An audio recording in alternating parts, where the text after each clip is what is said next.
할렐루야. 함께 하나님의 말씀 함께 읽겠습니다. 마태복음 6장 9절에서 13절까지 말씀입니다. 그러므로 너희는 이렇게 기도하라. 하늘에 계신 우리 아버지여, 이름이 거룩히 여김을 받으시오며 나라가 임하시오며 뜻이 하늘에서 이루어진 것 같이 땅에서도 이루어지이다. 오늘 우리에게 일용할 양식을 주시옵고 우리가 우리에게 죄 지은 자를 사하여 준 것 같이 우리 죄를 사하여 주시옵고 우리를 시험에 들게 하지 마시옵고 다만 악에서 구하시옵소서. 나라와 권세와 영광이 아버지께 영원히 있사옵나이다. 아멘. 주기도문 두 번째 말씀, 이렇게 기도하라, 역시 두 번째 말씀입니다. 앞으로 주기도문을 한 절 한 절씩 이렇게 다루어 갈 터인데요. 여러분, 이 주님이 가르쳐 주신 기도가 내 기도가 되기를 원합니다. 여러분 한 분 한 분의 기도가 되어서 복음의 빛 동산교회 우리 모두의 기도가 되기를 원합니다. 기도를 어려워하시는 분들도 있고 기도를 쉽게 여기는 분들도 계시는데, 여러분 기도는 기본적으로 언어입니다. 사람과 사람이 언어를 통해서 교제하고 만나고 뜻을 합하고 함께 동역하는 것처럼 하나님께서 우리에게 기도를 통해서 우리와 교통하시고 말씀하시고 깨닫게 하시고 또 기도를 통해서 역사하시고 응답하시면서 하나님이 우리와 함께 동행하십니다. 동역도 하십니다. 우리가 언어를 어떻게 배웁니까? 우리 모두는 전부 언어를 부모에게서 배웁니다. 처음 옹알이부터 하면서 아빠, 엄마가 따라하는 것을 따라하면서 언어를 배우게 됩니다. 그렇게 부모에게 언어를 배우고 나서 점점 성장할수록 이제는 학교에 가서 선생님에게 여러 가지 언어를 통해서 교육을 받으면서 언어가 사회생활이 인간관계 모든 것들이 넓어지고 확장되고 성숙해 가게 되는 것이죠. 마찬가지입니다.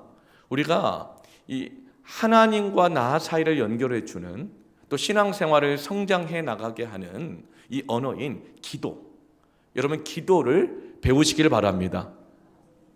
근데 이 기도는 누가 배워야 되는가? 초신자만 배우는 게 아닙니다. 담임 목사인 저도 기도를 배워야 합니다. 왜죠? 그 기도를 가르쳐 주시는 분은 하나님 아버지이시기 때문에 그렇습니다. 성령님을 보내어 주시고 우리에게 하나님과 만나게 하시는 그 기도를 가르쳐 주십니다.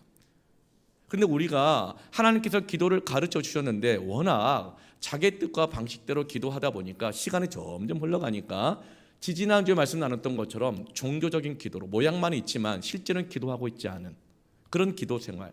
그러니까 하나님과 교제가 있는 것 같은데 실제는 교제가 없어요. 그리고 또 이방인들처럼 욕구 중심적인 기도. 늘 기도가 욕구와 만나는 거예요. 내 욕구, 내 계획, 내 생각, 내 감정, 내 컨디션, 내 상황. 그 이방인들이 기도라고 그러잖아요. 그렇게 기도가 점점 변질돼 가면서 나중에는 급기야 기도가 없어지기까지 합니다. 모양만 남고 내용이 없어지는 거죠. 그래서 예수님께서 오늘 9절에 이렇게 기도하라, 기도를 가르쳐주고 계십니다. 오늘 기도를 예수님께 배우시기 바랍니다.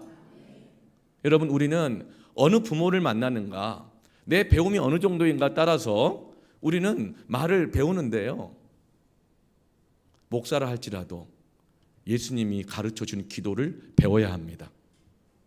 어떤 성도도 어떤 직분자도 여러분 모두가 다 우리는 예수님이 가르쳐 주시는 대로 기도하기를 바랍니다.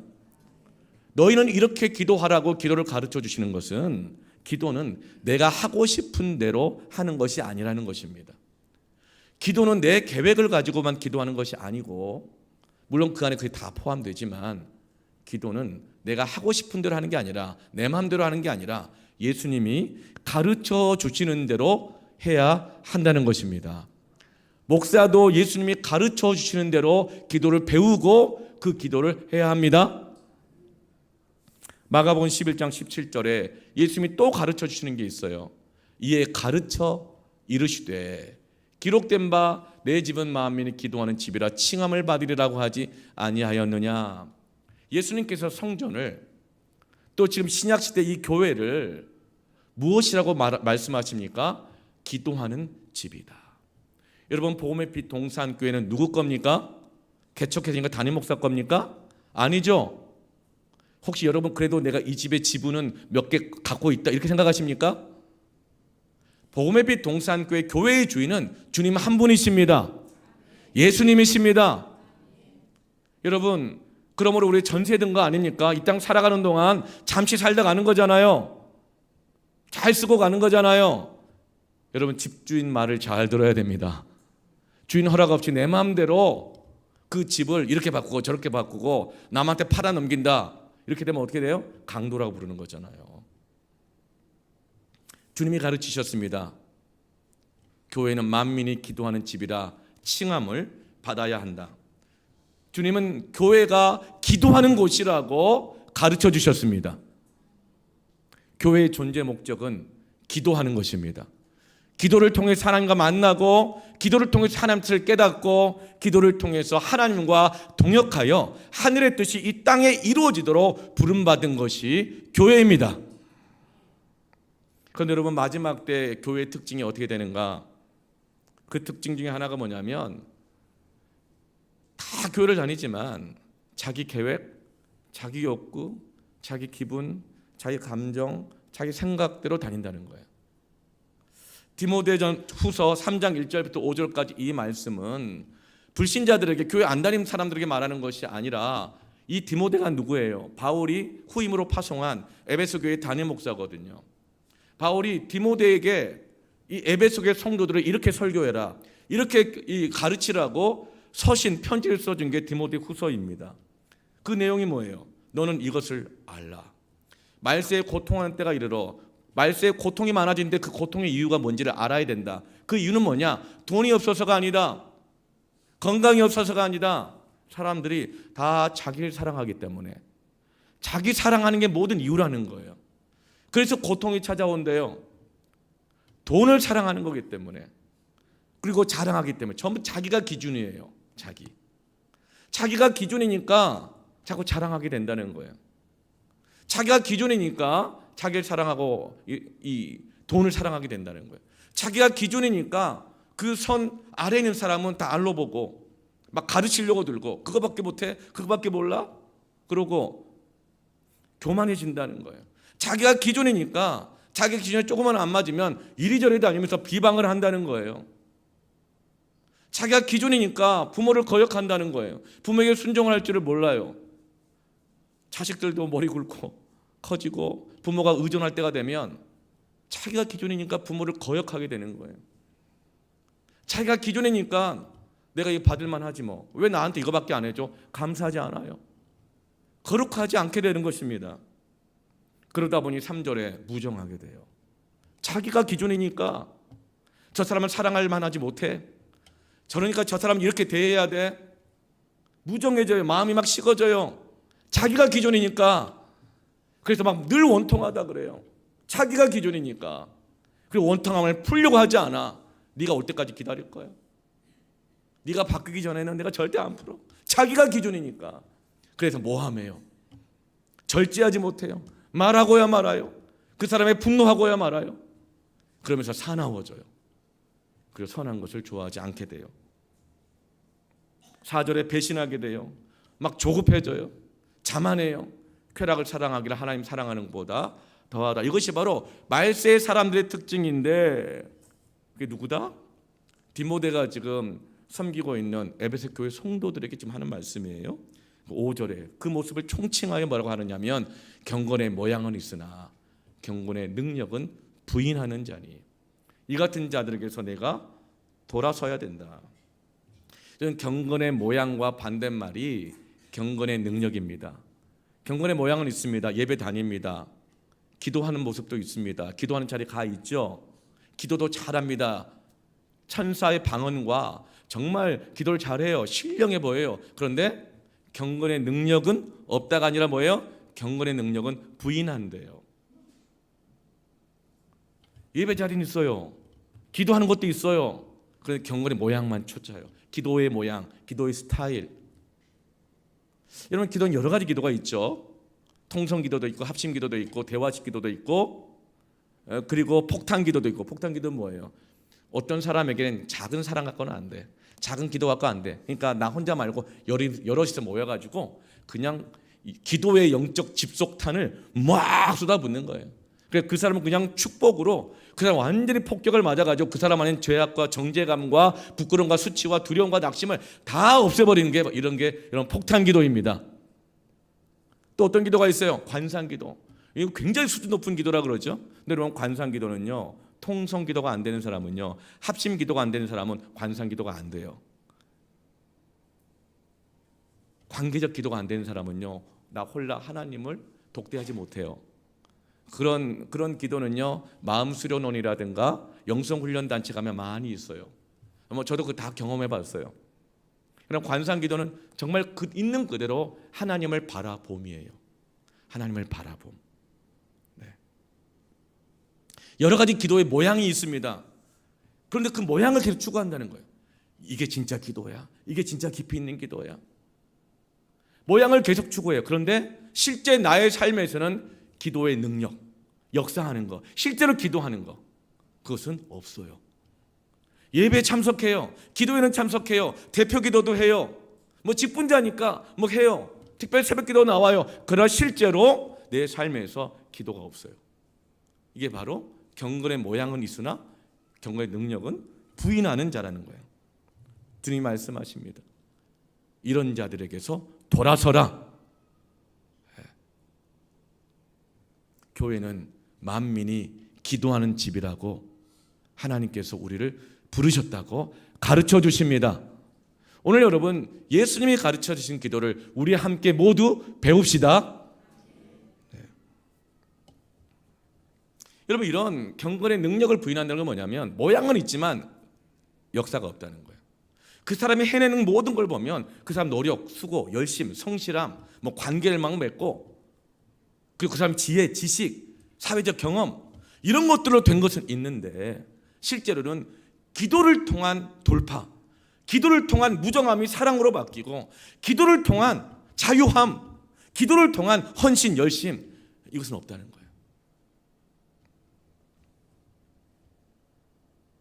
이런 기도에서 너희는 돌아서라 하시며 주님은 오늘 우리에게 능력 있는 기도, 역사가 있는 기도, 죽음을 생명으로 바꾸는 기도, 무정함을 사랑으로 바꾸는 기도, 묶임을 자유롭게 하는 그 기도, 가정이 변하고 나라가 변하고 교회가 하나님께 쓰임받는 그 기도를 우리에게 가르쳐 주기를 원하십니다. 저도 이 기도를 말씀 전하며 배우기를 원합니다. 이 기도하기를 원합니다. 그러면서 주님이 가르쳐 주시는 마지막 때를 자유하게 하는 그 기도의 모습을 누가복음 18장에서 한 과부가 불의한 재판관에게 탄원하며 끝내 답을 얻어내는 그 비유로 우리에게 가르쳐 주셔요. 마지막 때 경건의 모양만 추구하고 있고 실제로는 경건의 능력은 부인하고 있는 이 시대에 진짜 필요한 기도가 무엇인가를 가르쳐 주고 계세요. 한 과부가 불의한 재판관에게 찾아가서 억울함을 풀어달라고 말합니다. 왜 그럴까요? 보통 여성들은 어때요? 억울한 일을 당하면, 특히 우리 아내들은 억울한 일 당하면 누구한테 먼저 전화해요? 네, 목사님 대답하기를 어렵게 갈등을 주지 마세요. 요즘 사이가 별로 안 좋아요. 혹시 그러시니까 오늘 예배 가운데 풀어지기를 축복합니다. 저 아내가 저한테 먼저 말을 거는 경우가 그렇게 많지 않아요. 밖에 있을 때, 밖에 나가면 저한테 잘 이렇게 연락을 잘 안 하거든요. 근데 할 때가 있어요. 언제 하냐면 억울함을 당했을 때. 분명 내 잘못이 아닌데 막 억센 여성 네 분이 막 내려가지고 당신이 잘못했다고. 그러니까 차 할 때 접촉 사고가 있었나 봐요. 그럴 때 저한테 전화해요. 억울하다는 거죠. 막 탄원하고 풀어달라는 거예요. 근데 이 과부가 왜 재판장에게 찾아갔어요? 남편이 없으니까. 억울한 것을 풀고 자기를 보호해 줄 사람이 없는 거예요. 변호할 사람이 없는 거예요. 그래서 불의한 줄 알지만 재판장에 찾아가서 원한을 풀어달라고 요청을 하는데 이 재판관이 들어줘요, 안 들어줘요? 안 들어주거든요. 왜요? 불의하니까. 이 재판관은 로비 받고 돈 받고 접대 좀 받아야 들어주거든요. 그게 불의한 거예요. 이것은 이 불의한 재판관은 마지막 때 이 세상을 상징하는 것이고, 이 과부는 뭘 상징하냐면, 이 과부가 원래 남편이 있었어요. 그 남편이 멀리 떠났어. 안 돌아오니까 사람들이 말하는 거야. 네 남편 죽었다. 네 남편 딴 데가 딴 집 살림 차리고 있으니까 빨리 정신 차려라. 네 남편은 안 돌아온다. 과부가 된 거예요. 마치 마지막 때 예수님께서 승천하시고 다시 오신다고 약속하셨는데 주님이 아직도 안 오시는 거예요. 세상은 점점 더 불의해져요. 교회는 신부들이에요. 주님은 신랑이셔요. 신랑을 기다리는데 신부가 아무리 기다려도 안 오는 거예요. 세상은 더 불의해지는 거예요. 그러니까 사람들이 말해요. 예수가 오긴 뭘 와. 하나님 있기는 어디 뭐 있어. 그러면서 교회를 비웃고 조롱하는 거예요. 여러분, 세상이 문화, 영화, 모든 사람들이 세상 문화가 여러분 교회 비웃고 조롱하잖아요. 왜 그럴까요? 우리의 도덕성이 세상 사람들보다 못해서 그래요? 물론 50% 100%일 수 있지만 제가 경험한 바에 의하면 저도 오랫동안 불신자의 삶 속에 몸담고 있었다가 21살 때 극적으로 예수님을 인격적으로 만나고 목사까지 됐는데 저는 알아요. 예수 안 믿고 교회 안 다니는 사람들이 더 악하고 더 추하고 정말 죄의 진흙탕 속에 살아가는 거 알아요. 그럼에도 불구하고 그들이 왜 그렇게 떳떳하고 당당하게 교회 다니는 우리를 부인하고 무시하고 조롱하는 줄 아세요? 우리가 자기들보다 못해서가 아니에요. 우리가 믿는 예수님이 아직 안 오시는 거 보니 성경 다 거짓말이다. 부활도 거짓말이고 십자가도 거짓말이고 세상 창조도 거짓말이고 하나님 있긴 어디 있어? 남편도 없는 과부야. 남편 안 돌아온다니까. 이러면서 조롱하는 것입니다. 창조주의 온 역사를 주관하시는 만군의 하나님이 살아계시는 걸 알면 어찌 우리를 조롱하겠습니까? 그들은 하나님을 믿지 않으니까 우리를 무시하는 거예요. 그런 세상을 살면서도 그 불의한 재판관에게 끊임없이 조롱당하면서도 계속 간청하는 것, 주님이 말씀하십니다. 마지막 때 이 여인과 같은 믿음을 볼 수 있겠느냐. 마지막 때 필요한 기도가 어떤 기도인지를 주님은 우리에게 가르쳐주고 계십니다. 아무리 기도해도 응답이 없어요. 아무리 기도해도 삶이 풀어지지가 않아요. 아무리 기도해도 세상이 바뀌지가 않아요. 그리고 주님은 안 오실 것 같아요. 응답은 없을 것 같아요. 그럴 때 어떻게 해야 되느냐? 보통 교회 안에서는 두 가지 모습이 나타납니다. 첫째로는 하나는 신랑 되신 예수님을 끝까지 기다리면서 주 예수여, 주 예수여, 이 땅의 악함을 보지 않습니까? 우리의 억울함을 보시지 않습니까? 어느 때까지입니까? 마라나타 주 예수여, 어서 오시옵소서 하며 주님 오실 때까지 탄원하며 끊임없이 기도하며 기다리는 신부와 같은 교회가 일어서게 되는 것입니다. 우리는 주님을 어떻게 기다립니까? 모여서 주님의 뜻을 위해서 기도하며 주님을 기다리는 것입니다. 반면에 또 어떤 사람들이 있습니까? 누가복음 18장 8절 보면 그러나 인자가 올 때에 세상에서 믿음을 보겠느냐. 정말 그런 기도의 사람들을 진짜 교회가 기도하는 걸 볼 수 있겠느냐. 마지막 때 교회의 특징은, 마지막 때 이 세상의 특징은 기도가 없어진다는 거예요. 기도의 능력을 부인한다는 거예요. 왜요? 응답이 안 된다고. 주님이 안 오신다고.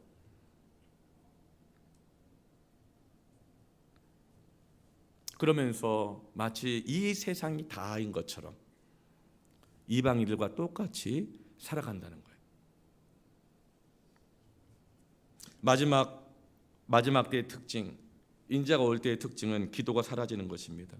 기도를 다른 것으로 대체하는 것입니다. 종교적인 기도로, 이방인들의 기도로. 그러다 아예 기도가 없어집니다. 그 순간 교회는 강도의 소굴이 된다는 거예요. 기도는 우리 그리스도인들의 삶에 있어서 어떤 것으로도 대체 불가한 하나님의 명령일 뿐만 아니라 하나님의 축복의 통로인 것을 믿으시길 바랍니다. 불의한 재판관은 과부의 요청을 무시하죠. 그런데 과부의 이 요청을 결국엔 들어줘요. 그래서 사람들이 이렇게 생각할 수 있어요. 계속 때를 쓰면, 계속 열심히 하면, 지성이면 감천이라고 불의한 사람의 마음까지도 죄책감을 일으켜주고, 혹은 귀찮게 해서라도 그 의지를 꺾어가지고 결국은 들어주는 것 아닌가. 그래서 이 과부의 노력과 그리고 불의한 재판관이 마음을 바꿔가지고 이 일이 이루어졌다 이렇게 생각을 할 수 있어요. 근데 여러분, 과부의 기도를 누가 들어주셨어요? 그 불의한 재판관의 그 마음을 누가 꺾으셨어요? 마태복음 6장 6절에 내 아버지께서 갚으시리라. 네. 여러분, 과부에게는 억울함을 변호해 줄 남편이 없어도 남편보다 나를 더 사랑하는 아버지가 계십니다. 아버지가 갚아주시는 거예요. 아버지가 응답해 주시는 겁니다. 이 여인은 세상에서 볼 때는 과부이지만 영적 세계에서는 하나님을 아버지로 둔 자녀인 것입니다. 성도들의 인생은 누가 책임져 줍니까? 남편이 아니에요. 누가 책임져 줍니까?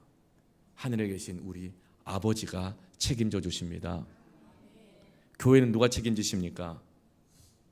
하나님 아버지께서 책임져 주십니다. 그런데 내 아버지께서 갚아주신다 그랬어요. 내 아버지께서 응답해 준다는 게 아니에요. 갚아주시리라. 갚는다는 것은 채무자가 채권자에게 원금과 함께 이자를 덧붙여서 갚아주는 거예요. 그런 용어거든요. 근데 하나님 왜 우리한테 갚아주세요? 우리한테 무슨 빚을 지셨어요?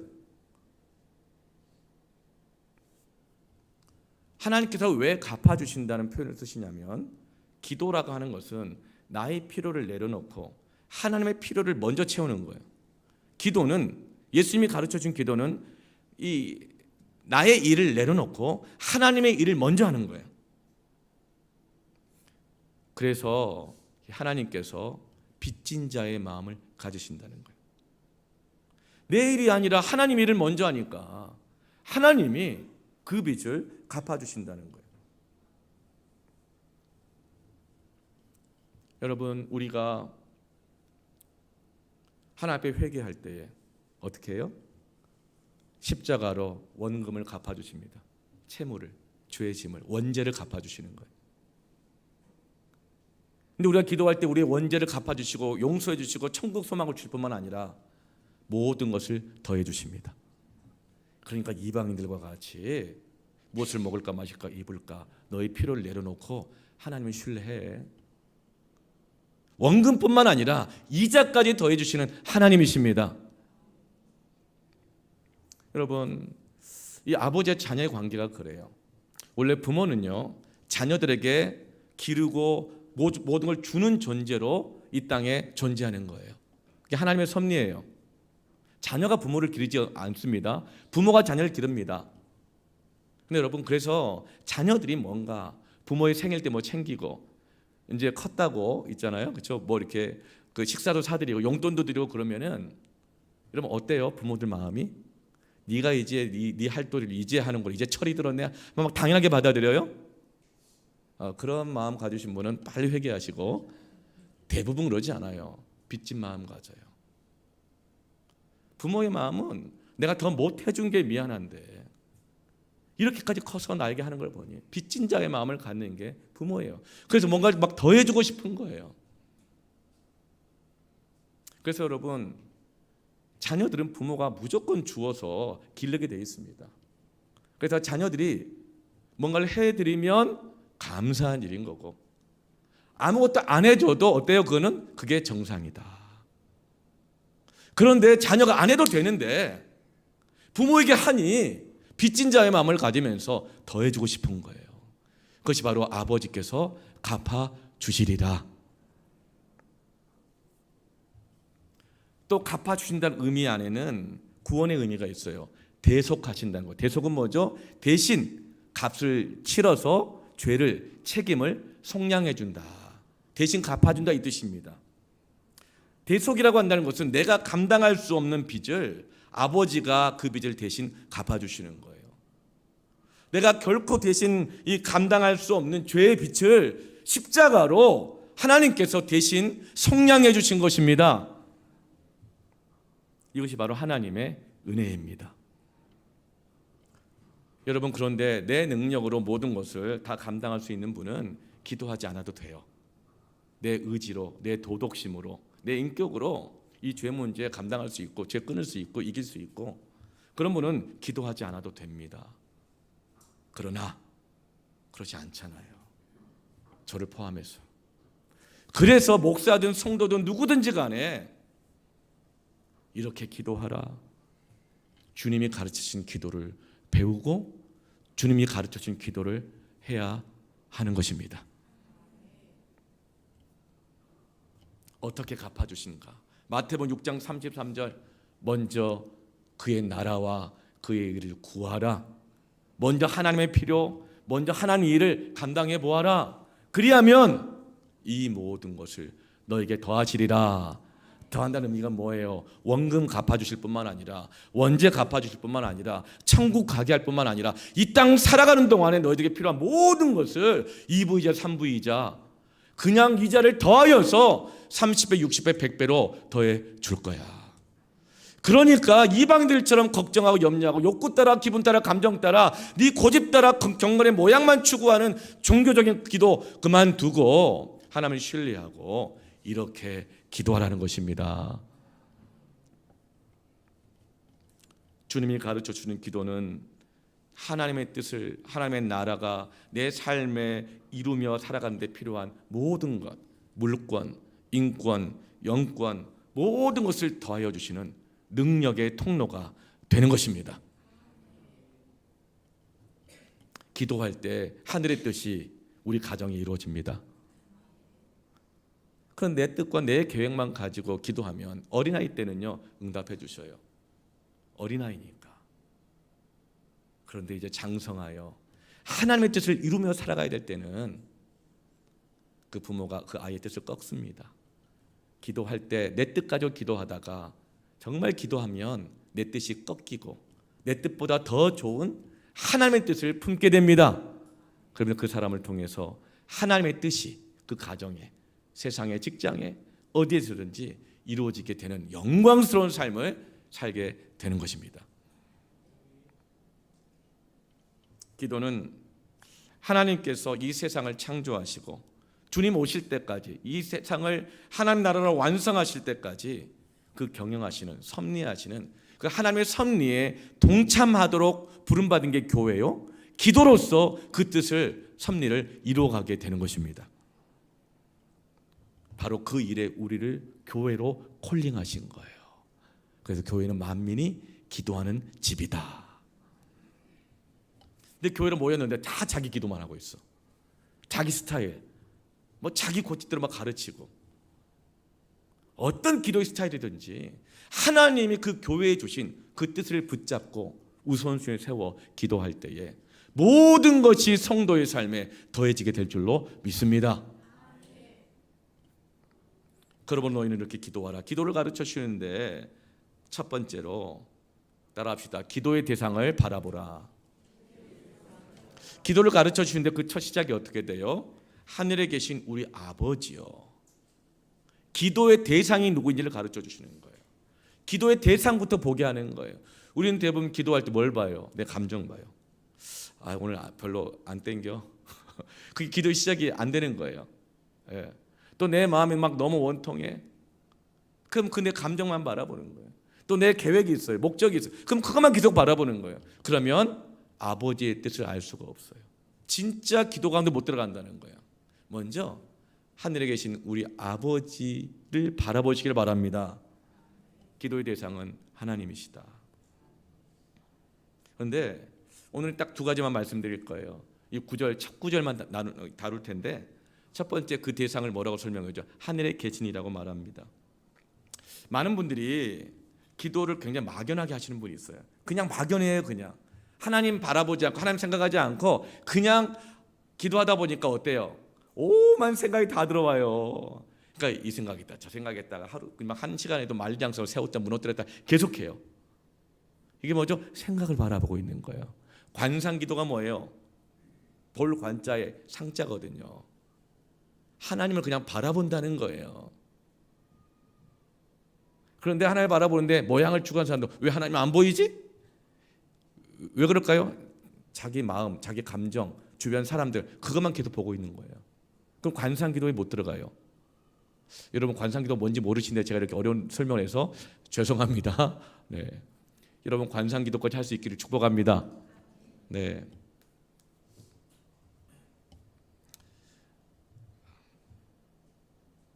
우리는 너무 기도를 막연하게 해요. 왜 막연하냐? 기도 제목만 붙잡고 형편 상황만 붙잡고 내 감정 느낌 하나님 없는 것 같아. 안 느껴져. 하나님 날 사랑하지 않으시는 것 같아. 근데 자기만 보고 있는 거죠.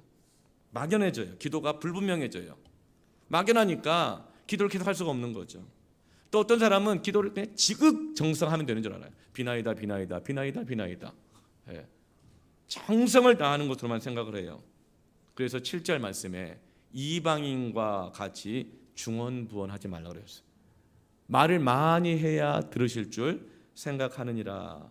지극정성을 다한다고 해서 하나님의 뜻이 이루어지는 건 아니에요. 어린아이 때는요 그렇게 그냥 떼쓰고 애쓰면요 응답해 주셔요. 어린아이니까. 근데 하나님 그게 떼쓰고 애를 쓰는데도 안 들어주시면 그때부터 생각하세요. 아, 하나님 나를 어른 취급하시는구나.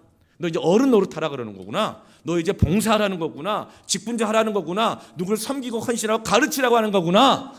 이렇게 어른이 할 수 있는 거잖아요. 떼쓰고 있어도 응답이 안 되는 시기가 오면 하나님 나를 어른으로 만드시려고 하는 거구나. 감사하시길 축복합니다. 네, 기도에 들어가는 첫 요소는 기도의 대상을 분명하게 하는 것입니다. 막연히 어딘가에 계시는 하나님이 아니라 하늘에 계신 하나님께 집중하는 거예요. 이 하늘에 계신다고 하는 뜻은 전 우주를 통치하신다는 분이에요. 그러니까 하늘 아래에 있는 모든 것들을 통치하신다는 분이에요. 히브리인들에게 있어서 하늘이라는 것은 시적인 의미인데요. 그것은 시간의 시작과 끝을 의미합니다. 온 천지 만물이 시작되는 그날과 주님 오셔서 온 천지 만물이 풀어지고 다시금 완성되어지는 그 날을 의미합니다. 그러니까 하나님은 창세 전부터 창세 끝까지 지금까지 마지막 때까지 영원까지 존재하시는 분이시고, 그래서 인류의 시간들, 인류의 역사, 개인의 역사, 심지어는 하늘 아래에 있는 참새 한 마리도 자기 마음대로 떨어지지 못한다는 거예요. 하나님이 온 우주를, 모든 시간과 역사를, 모든 피조물들을 다스리신다는 것이고, 기도는 하나님의 그 온 우주와 전 인류의 역사와 전 세계와 모든 피조물을 섭리하고 경험하심 안에 들어가게 하는 것이 주님의 기도입니다. 그러니까 우리가 주님이 가르쳐준 기도하는 그 순간 청와대 국무회의에 들어가는 거예요. 하나님 나라의 국무회의에 참여하게 되는 거예요. 여러분, 부흥의 시기에는요 참 이렇게 배울 기회가 많이 없다 보니까 사회적으로 볼 때는 경제적 수준이라든가 배움의 수준이 사회적으로 볼 때는 낮음에도 불구하고 어마어마한 이 부흥의 역사, 그런 목회자들, 선교사님들, 심지어는 교회에서 교사들, 장로님, 권사님, 집사님 굉장히 많았어요. 기도의 영웅들, 막 헌신의 영웅들. 정말 그래서 먼저 그의 나라와 의를 구하고 믿는 자에게는 능치 못함이 없는 자, 이 간단한 말씀 하나 붙잡고 그러면서도 하나님께서 가정을 이루어가게 하시고 교회를 부흥케 하시고 세상을 변화시켰던 많은 믿음의 영웅들이 있었어요. 심지어는 대기업 회장들도 배움이 짧지만 온 세계 경쟁에서 이겨나가면서 세계 10대 경제국 안에 들게 했던 그게 무엇일까요? 그것은 바로 기도였습니다. 기도였습니다. 기도는 나의 배움의 한계를, 나의 능력의 한계를, 나의 기질의 한계를 넘어서서 하나님과 동역하게 합니다. 다니엘서 1장 17절에 하나님이 이 네 소년에게 학문을 주시고 모든 서적을 깨닫게 하시고 지혜를 주셨으니, 나라가 망했어요. 그래서 네 소년이 부모 따라 삼촌 따라 바벨론이라는 세계 최강대국에 포로로 잡혀갔어요. 그런데 그 중에서 기회를 잘 얻어가지고 몇 명이 뽑혀가지고 왕궁에서 특별 교육을 받을 수 있는 혜택을 받습니다. 얼마나 치열한 경쟁이에요. 언어가 다르고 이것만 해도 이 스트레스가 심한데 미국 이민 같은 거 한번 가보세요. 말 안 통하지. 거기에서는 유색 인종으로서 뭐랄까 인정받지 못하지. 아무리 노력해도 주류 사회에 못 들어가지. 그 치열한 경쟁 속에 얼마나 스트레스를 받았겠어요. 그런데 하나님께서 이 네 소년에게 학문을 주시고 모든 서적을 깨닫게 하시고 지혜를 주셔서 모든 환경과 처지와 능력을 넘어서게 하신 은혜를 주셔요. 언제요? 다니엘 1장 8절에 다니엘은 뜻을 정하여 왕의 음식, 포도주 그걸로 자기를 더럽히지 않겠다고 환관장에 구했다는 거예요. 여기서 뜻을 정했다 이 말은 결심했다 이 뜻이 아니에요. 나 술 끊을래 이런 결심이 아니에요. 나 담배 끊을래 이런 결심이 아니에요. 뜻을 정했다는 그 뜻은 하나님 앞에서 소원하여 하나님 앞에서 마음을 정하고 내 뜻 내려놓고 내 욕구 내려놓고 나도 먹고 싶어. 나도 같이 즐기고 싶어. 그러나 내가 하나님 앞에서 내 뜻 내려놓고 내 욕구 내려놓고 내 계획 내려놓고 뜻을 정하여 하나님 앞에 결심했다. 기도했다는 뜻인 것입니다.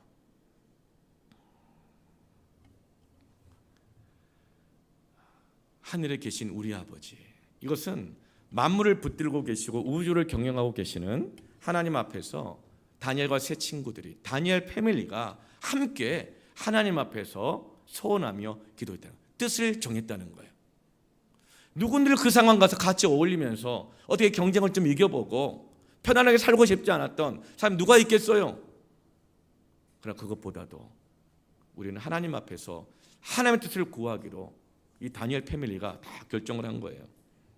바로 그때 하나님은 이들을 지혜롭게 하시고 바벨론 제국 안에서의 경쟁을 이기게 하시며 바벨론 제국을 다스릴 능력을 주신 것입니다. 이들은 어리지만 하나님의 경영하심에 동참하게 된 것이죠. 이들이 성장했어요. 그래서 이제 다니엘 세 친구들은 지방 총리들이 됐고, 그러니까 군수 정도 된 것 같아요. 아니면 시장 정도 된 것 같고, 다니엘은 전국 총리가 됐다 그랬어요. 그러니까 국무총리가 된 거죠. 그런데 이 친구들이 또 다니엘이 바벨론에서 이렇게 고위 관리로 성장하여 잘 나가고 있을 때 뭘 했는가? 성경 예레미야서를 읽었습니다. 성경을 읽었다 그랬어요. 여러분 경건의 모양만 추구하고 경건의 능력을 부인하는 게 뭔지 아세요? 교회에서 자리 잡고 인정받고 관계도 잘 이렇게 형성하고 또 직분도 받기 위해서 예배 열심히 참석하고 봉사도 열심히 하고 기도도 열심히 할 수 있어요. 그런데 어떤 딱 위치에 딱 올라서면 성경도 기도도 이것도 다 멈춰. 근데 직분은 갖고 있어. 모양은 추구해요. 능력은 부인하고 있어요.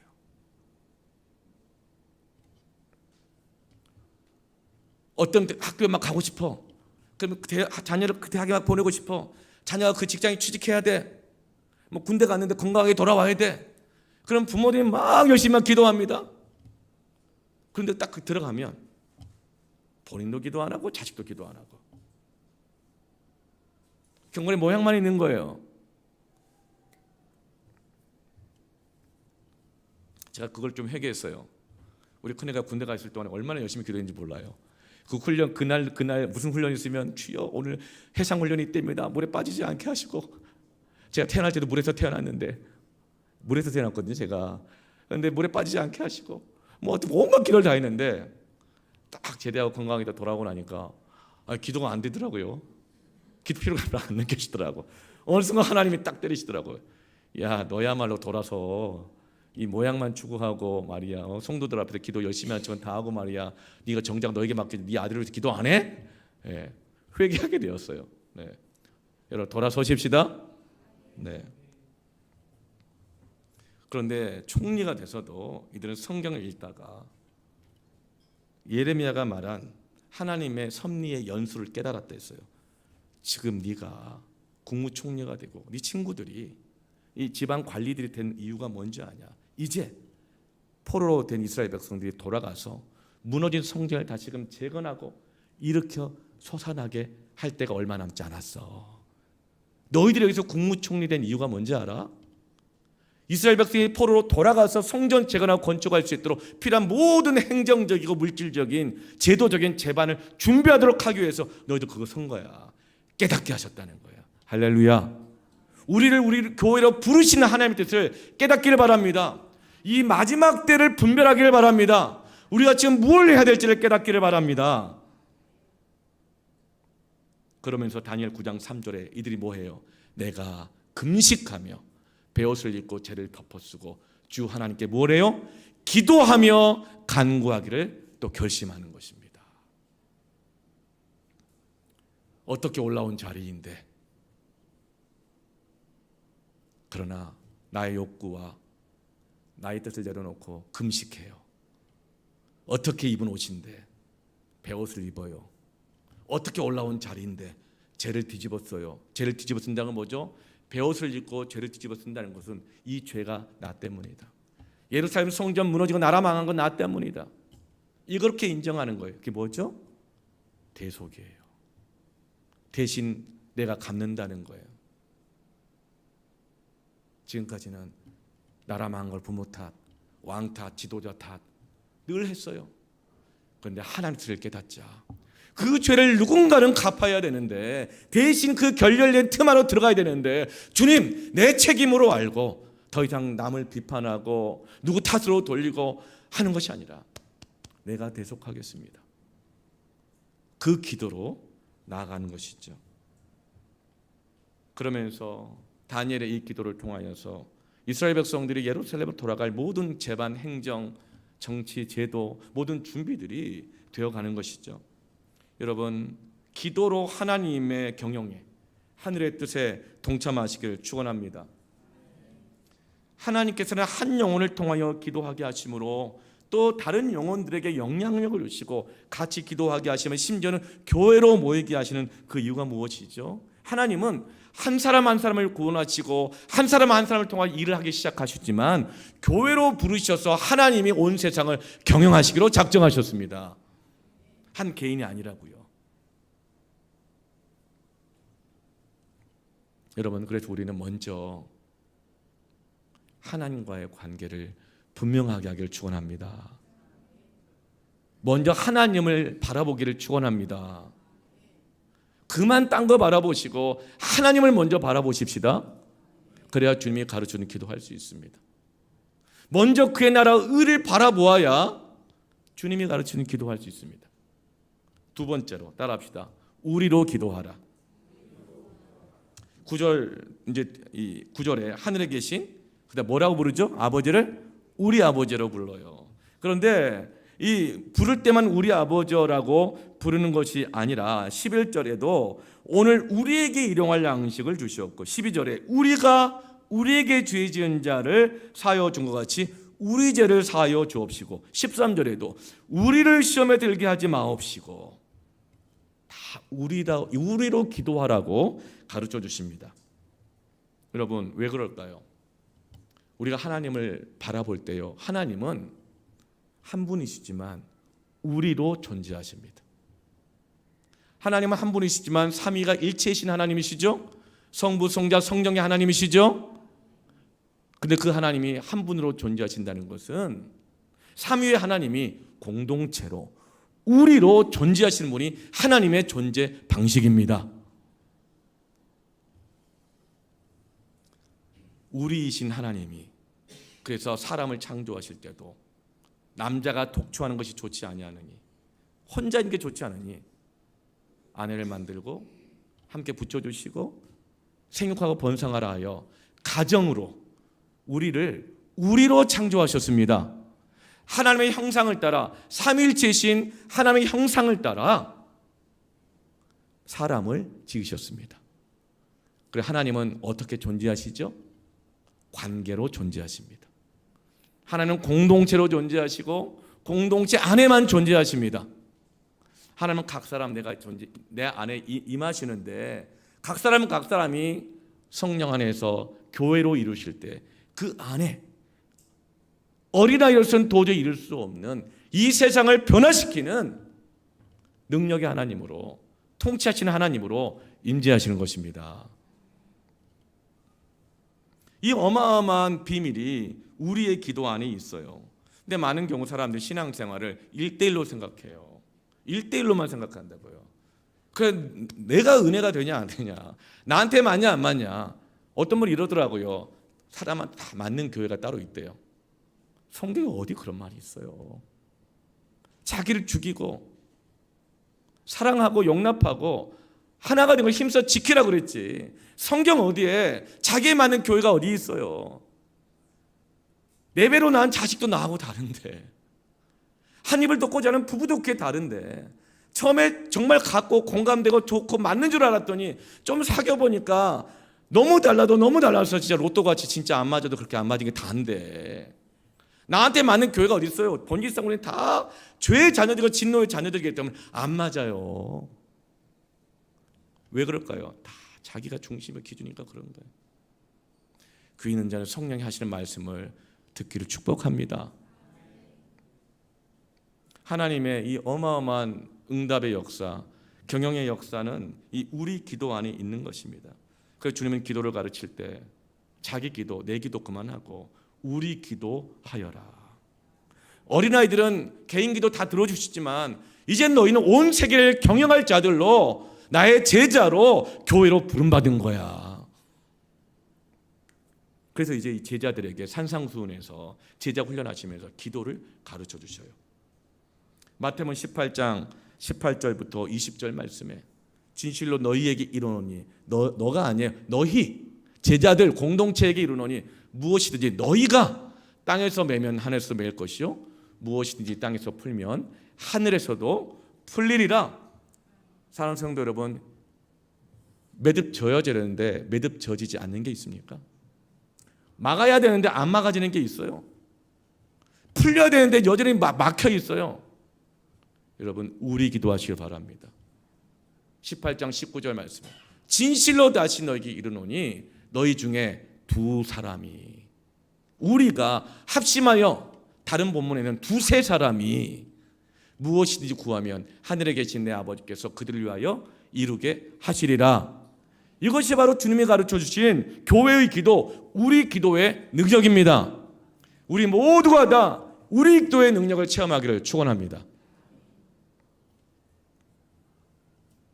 에베소 말씀에도 로마서 말씀에도 성도들을, 교회를 뭐라고 표현하냐면 하나님의 아들이라고 표현하지 않아요.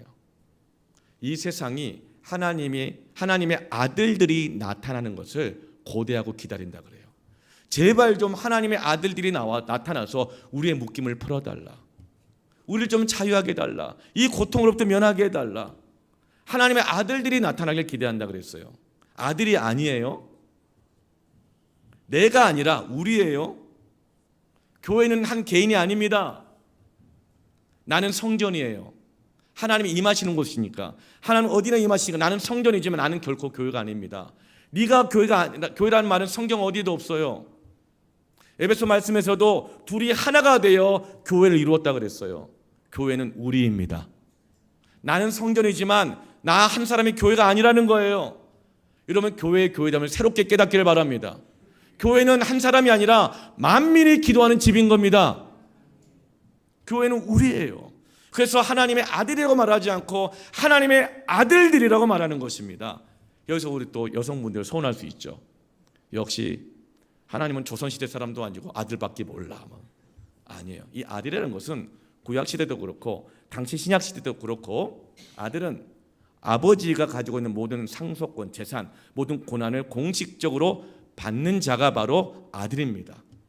그래서 다른 성경에서 또 본문에서는 자녀들이라고 표현하기도 하죠. 그러니까 아들들이라고 표현한 건 뭐죠? 여러분 남종이나 여종이나 늙은이나 젊은이나 어린아이라 할지라도 성령을 받고 예수를 믿고 교회로 모여 함께 기도하는 사람들은, 너희들은 어떤 사람이라 하더라도 하나님 아버지의 권세와 능력을 공식적으로 상속받은 자들이다. 아멘이니까. 그래서 하나님의 아들들이 교회가 합심하여 기도할 때 하늘의 뜻이 땅에 이루어지는 것입니다. 그래서 주님은 가르쳐 주시는 거예요. 개인 기도 그만하고, 아니 개인 기도 해요. 근데 개인 기도를 넘어서서 우리 기도하여라. 개인 기도 계속하되 이제는 넘어서서 교회 기도하여라. 어떤 고고학자가 에베소 지역을 연구하다, 이 에베소 지역은 우리 단기 선교 가고 있는 터키 지역입니다. 에베소 지역을 연구하다가 AD 1세기에서 2세기 사이에 급진적이고 어마어마한 사회, 경제, 정치, 문화, 이 모든 급진적인 사회적 변화가 일어난 것을 고고학적 발굴을 통해서 발견하게 된 거예요. 그래서 이 고고학자가 어떤 이유 때문에 이런 변화가 일어났을까 연구를 하는데, 한 지역의 문명이나 문화가 급진적으로 변화되려고 하려면 세 가지 상황입니다. 첫 번째, 큰 전쟁이 일어나는 거예요. 두 번째, 어마어마한 코로나 팬데믹 같은 전 세계적인 팬데믹, 전염병이 돌아야 돼요. 세 번째, 혁명이 일어나는 것입니다. 혁명. 갑자기 막 급하고 강한 바람 같은 소리가 에어컨에서 쏟아지는데, 여러분 이럴 때마다 성령을 사모하십시오. 아멘. 네. 걱정하지 마세요. 뭐 이렇게 안 무너지니까. 그래야 되는데 그런 사건이 전혀 없었는데 어떻게 이 에베소 지역이 급진적으로 이렇게 갑자기 변화되었을까? 그러던 중에 한 문서가 발견됩니다. 사도 요한이 에베소 지역에 사도 바울이 이제 맡기고 디모데에게 또 맡겼었고, 이제 에베소 교회를 그죠, 나중에 이제 사도 요한이 마지막에 맡거든요. 근데 사도 요한이 교회가 세워졌었는데 다시 에베소 지역을 섬기러 갔더니 세계 7대 불가사의 중에 하나라고 하는 아데미 신전이 더 커 있는 거예요. 교회보다도. 여러분 아데미 신전 가셔서 보신 분들도 있죠? 아데미 신전은 당시의 경제 수준, 과학, 건축 수로는 이해할 수 없을 정도로 불가사의한 어마어마한 건축물이에요. 그래서 사도 요한이 가보니까 그 아데미 신전이 에베소 전체의 이 영적인 이 지형을 딱 잡고 있는 걸 본 거예요.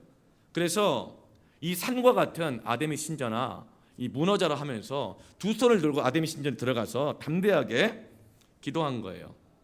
우상아 무너져라 이렇게. 여러분 지금 또 가가지고 저기 뭐 조계사 가가지고 막 두 손 들고 불쌍한 분 이러시면 안 됩니다. 예, 여러분 그런 거 하지 마세요. 왜 안 되냐고 모르시는 분은 개인적으로 찾아오십시오. 자세히 알려드릴 테니까. 예. 우상아 무너져라 하고 기도했던 그 순간, 얼마 전에 일어났던 터키 지진과 같은 어마어마한 지진과 함께 아데미 신전이 주저앉고 말았어요. 그 어마어마한 완전 돌로 만들어진 신전이, 지금 가보면 아데미 신전이 그 복원되어 있는데 그것은 무너진 것을 다시 중장비 동원해가지고 이렇게 복원한 거거든요. 그걸 보면서 그 순간 에베소 사람들이 우리가 헛된 우상을 섬겼구나, 이걸 깨달으면서 구원의 역사, 개종의 역사가 일어나기 시작합니다. 그러면서 이제 뿔뿔이 흩어졌던 성도들이 교회로 모이기 시작해요. 그러면서 교회가 모이고 함께 기도하기 시작하자 에베소 지역에 급진적인 사회적인 변화가 일어난 것입니다. 이것은 지금도 인류 역사 속에 계속 일어나고 있습니다. 미국의 아주사 부흥운동, 얼마 전에 일어났었던 에즈버리 이 부흥운동, 우리나라에 있었던 1907년의 평양 대부흥운동, 술집이 문을 닫고 가게들이 주일마다 다 문을 닫고 장로가 나와서 회개하고 사장 성도가 자기 머슴이 장로가 됐는데 내가 섬기겠다고 오히려 고백하고, 그 사장이 머슴이 장로가 됐는데 신앙을 너무 잘하니까 평양신학교 보내가지고 목사님으로 세우고 자기가 장로가 돼서 평생 섬기고, 사회 안에 있을 수 없는 엄청난 변화가 일어났던 것은 개인 기도만이 아니라 교회가 기도하기 시작할 때, 주님이 가르쳐준 기도하기 시작할 때 내가 변하고 가정이 변하고 이 사회까지도 변하게 되는 것입니다. 그 첫 번째가 기도의 대상과의 관계가 중요하다는 거예요. 그래서 주님은 가르치십니다. 하늘에 계신 우리 아버지요. 하나님과의 관계가 이제 나에서 넘어서서 우리로, 교회로 확장되기를 축원합니다. 부흥이 되기를 축원합니다.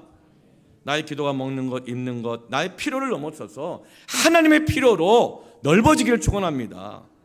자기 기도, 신령한 기도, 이방인들의 기도를 넘어서서 심지어는 신령한 기도를 할지라도 천사와 같은 방언을 한다 할지라도 사랑이 없으면 아무것도 아니다. 사랑은 뭐예요? 관계거든요. 관계.